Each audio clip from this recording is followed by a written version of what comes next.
रिहानला काही प्रश्न विचारूया. रिहान, कधीपासून तू हा कोर्स जॉईन केला आहे? मला लगभग 1 महिना झाला जॉईन होऊन. तू कितवीला आहेस? मी सध्या 10वी पास केली आहे.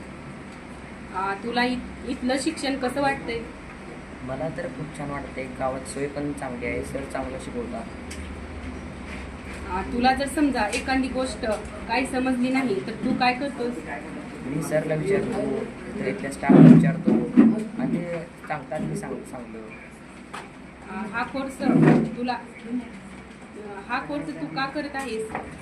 मला पुढे इंजिनिअरिंग करण्यासाठी हा कोर्स चांगला आहे, म्हणून मी हा कोर्स केला. तू इथंच का ॲडमिशन घेतलं आहे? सर माझ्या ओळखीचे आहेत आणि सर पण चांगलं शिकवतात. माझ्या बहिणीला पण त्यांनी हे केलं. माझी बहीण तालुक्यात 2रा क्रमांक आला, त्याचा म्हणून मी सर्व ट्रस्ट केला.